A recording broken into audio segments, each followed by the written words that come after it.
Have you ever wanted to simulate the realistic experience of naval warfare? Spending 90% of your time dedicated to logistics and waiting for things to happen? Then Carrier Command 2 is the game for you. Here you're sent to an ocean planet in the Outer Rim who seem to have a disagreement with the current rulership.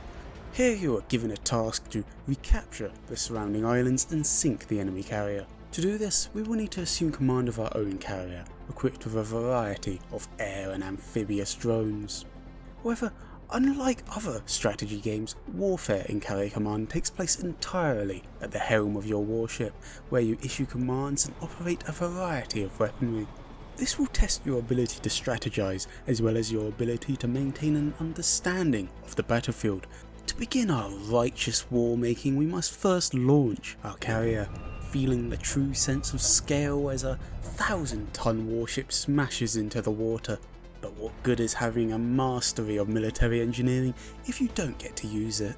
This will have to change. We manually pilot the ship to the nearby island, deploying at a safe distance.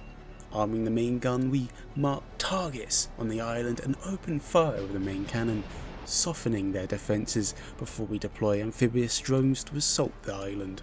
Commanding from the bridge has unique challenges, as your knowledge of what is going on during the assault is limited to what you can see from the bridge and from the cameras attached to your drones, so properly preparing beforehand is incredibly important, leading to me to decide that glassing the island beforehand with excessive artillery fire is the optimal decision.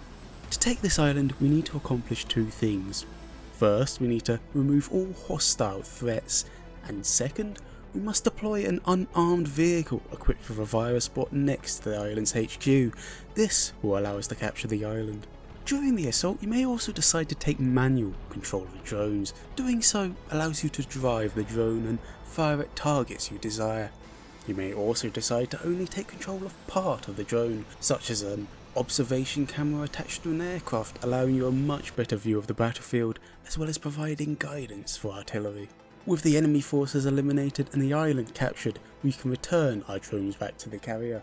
Things take time in this game, as things must physically travel to get to where they want to be, and so it helps to be efficient. While the drones return, we can begin managing the logistical side. As with the capture of this island, new resources get unlocked for us. Some islands will provide you chassis or weapons, while others will provide ammunition and fuel. It is important that we ensure a constant supply of these things to our carrier, as we will be constantly consuming these in our conquest. Destroyed drones will need to replace them, ammo will need to be supplied to the various weapon systems, and everything will consume fuel. And so in this downtime, we will set up basic shipping routes to resupply our peacekeeping force. With our inventory restocked, we can move on to the next island, ready to repeat our weapons demonstration. We weaken the defenders with our expensive fireworks display, eliminating the enemy air force with surface-to-air missiles to allow us to then send in the ground forces and secure the island. We continue this practice, conquering more and more islands and countering greater and more threatening foes. But with each captured island, our strength grows, with new and greater consequences of the industrial military complex being added to our collection. Each island has a difficulty rating. These ratings correlate to how armed the defenders are. As the difficulty rises, an increasing number of land and air units will defend the island, with the possibility of naval units also appearing to ruin our day. And, just as you, the player, are going out conquering these islands, so too is the enemy AI, making it a slight race against time to arm ourselves sufficiently before our inevitable confrontation. I thought I'd go into a little more details about the operation of the carrier before continuing the tale of naval dominance. In the centre of the bridge you have a large map giving you information about the current state of the battlefield and the movement of enemy forces. To the left of the bridge you have an inventory and logistical panel where you can manage your supplies and plan routes for your barges to take.